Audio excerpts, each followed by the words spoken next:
and flipped them. Now, your first solo album was 93. Now, was it? Yeah, 93. You're right. 93. Right at the tail end. So I was basically making demos, really, like for the next Guns record or whatever. But I was a drummer, right? So I played drums on the record, and I played bass, and I played guitar. I got some guest people to come in.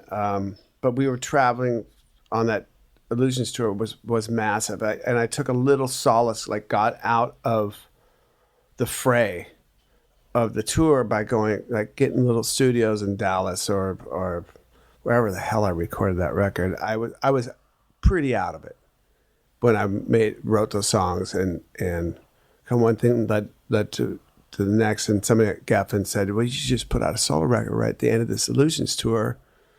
And you know, if I were to look at myself then from where I am now, I would said, no, you're going to go get clean, which did eventually happen to me. So I went out and toured straight after the 2.5 years of Illusions. I had got a band together, and we went out back to Europe, opened up for the Scorpions on a big like tour, did a bunch of our own shows, did some US dates. We were set to go to Australia, I think. And the gigs were doing really well, you know. We went to Japan, came back. We were supposed to go to Australia. And something like I just woke up one day. I just bought my house in Seattle. Like finally back home. This is it, man. I finally got the house. Like in the neighborhood we used to steal cars from, you know, like the other side of the tracks. I got a house there. We lived on the other side of the tracks, but the other side of the tracks for me was like this neighborhood on the water, like with big houses, and I was able to get this house there, this house on the lake. You know, we used to steal boats and cars and everything from this neighborhood, and I got this house, and I had like a bed. My manager got me a big screen TV back when they were huge. So the box for that TV came in was my couch in this house. Like you just sit on it, right? And you make it a couch. And I woke up one day and I had like what I thought was like a sharp kind of gas pain. And I rolled over like trying to get it out. And the gas pain it's just spread across my like whole midsection and dropped down into like my right top of my quad and was everywhere, and I moved again and it spread like over across the rest of my intestines, and I knew something was really wrong, and I couldn't reach over I had a phone next to the bed and I couldn't reach.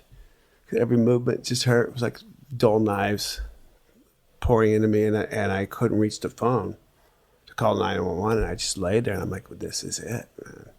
Whatever's wrong, I had no idea what was wrong, but then this is it. It's over, you know? And I was kind of thinking that day would come, just wasn't sure when. And a lot of thoughts came to my head then, like, man, part of my whole dream wasn't like when I was 16 and 17 and 18, saw my friends getting strung out, like that wasn't part of my dream, like becoming this bad. It was just to play music. It was all the things I just told you about, like moving to LA, finding your band, doing that thing, being able to like hitchhike 1,100 miles and being aware and write the songs and do the stuff and do the work. And here I was, I couldn't even reach the fucking phone next to my bed.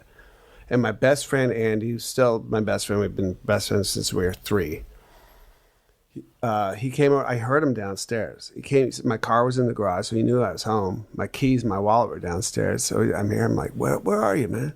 Where are you? He comes up the stairs and he sees me on the bed. He's like, oh fuck, finally happened. I was bad for a few years before that. So he got me to. There was a doctor like 2 blocks from my house at an office, right? And this doctor, his dad had birthed all of us kids. So it was the doctor's son had become a doctor. And I go into the doctor's office, and it's like I couldn't talk, right? I could barely move. Like, and even the car ride, just getting down from my bedroom, extremely, extremely painful. He took me to the doctor's office. There was nobody in there. The doctor came, you know, okay, what's he been doing? Like, and he's like, I don't know, you know. And it was like I wasn't even there. They were having this conversation. I couldn't talk. Shot me up with 2 shots of Demerol. I knew what that should do. It didn't do shit. And so Andy got me to Northwest Hospital. The doctor said, you'll get him there faster than the ambulance. We call one. Like, go now. I'll meet you guys there. And they got me into, it took me into the emergency room. I was laying on the ground. I couldn't move. And they got me in and shot me up with morphine and all kinds of stuff. Did it. My doctor arrived. They did an ultrasound.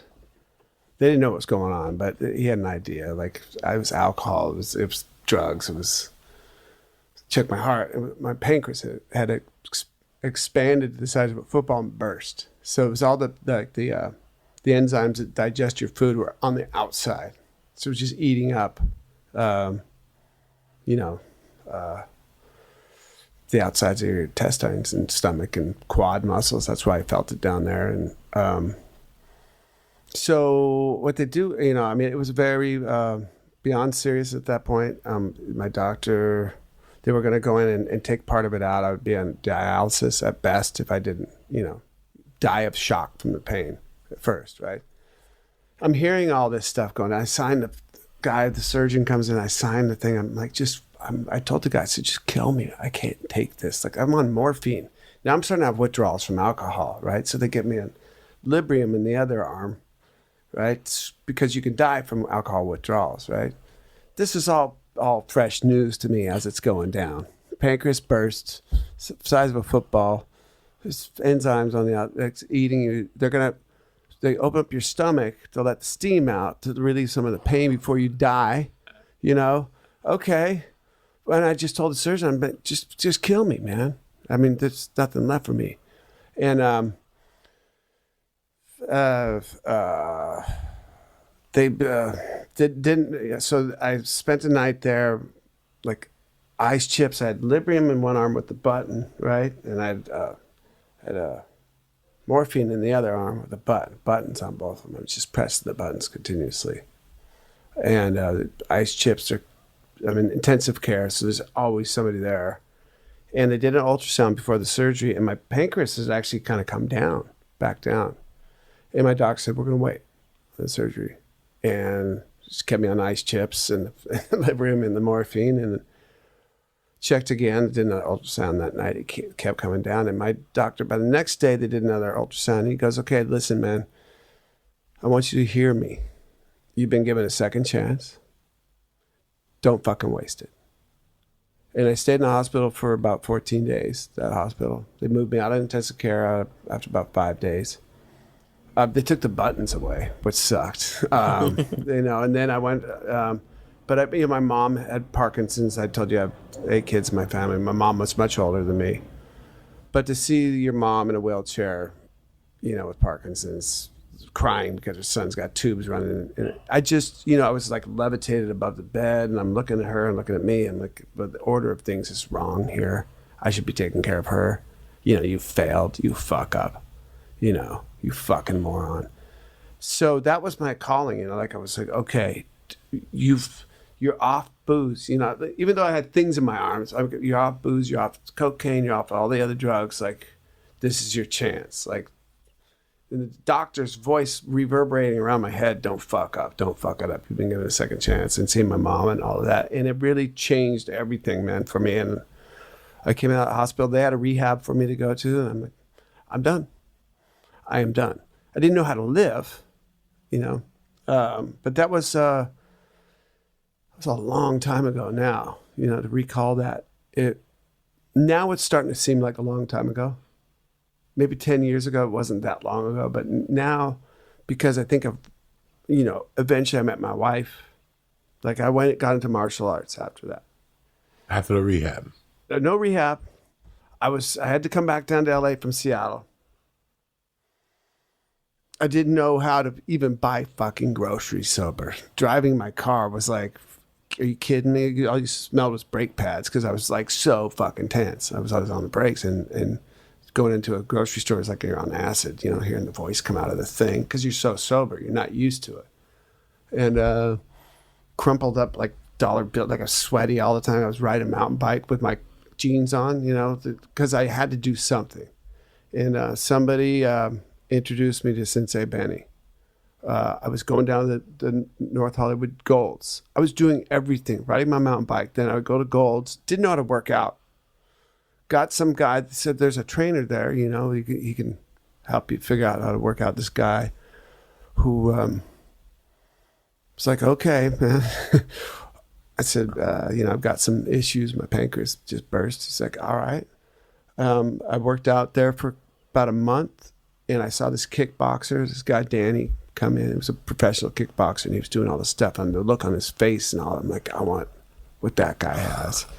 And somebody took me 2 doors down to the back of Sensei Benny's dojo, House of Champions. And there was Sensei Benny, and the look, he could see right through me all the way down to my core. And I started talking. He goes, no. He goes, you want to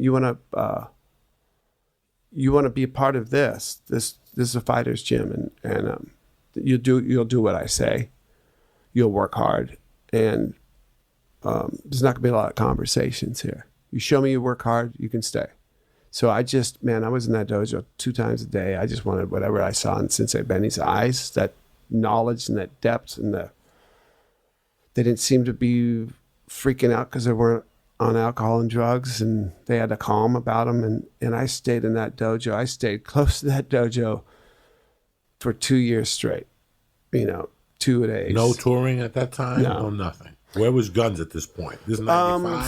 This is 94 into 95. I didn't think I could play music again. I thought, you know, when you get sober, that's the misnomer, right? That's what I kept. That's why I didn't quit coke for all those years. Right. You're not going to be funny. You're not going to be whatever. Funny or off crazy. Or... Yeah. I'm probably talking too much for this fucking podcast, but no, I love this stuff, man. All right. I love this stuff.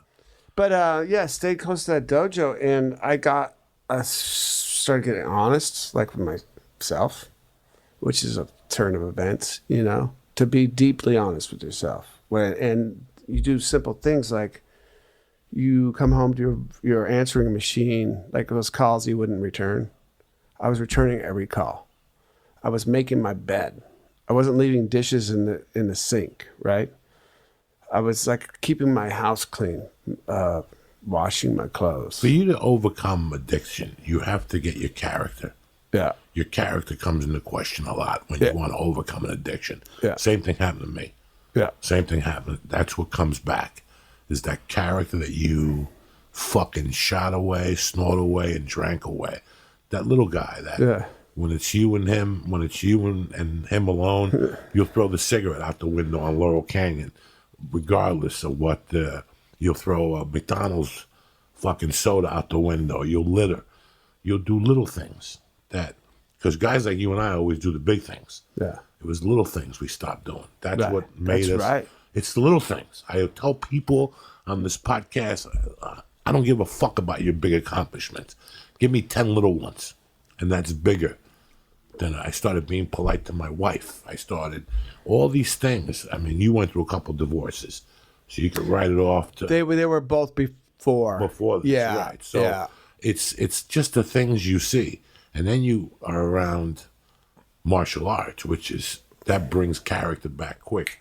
When you have 3 or 4 gold albums, but at the end of class, you're mopping down the mats. You are mopping down the You're mats. mopping down the mats. None of those fighters knew who the hell I was. They didn't care. They didn't give a fuck. Yeah. They didn't give a fuck. They didn't give a fuck. What the fuck are you giggling about? Nobody.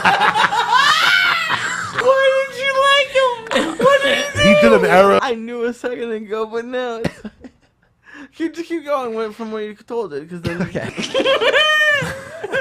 You know that little forehead you got?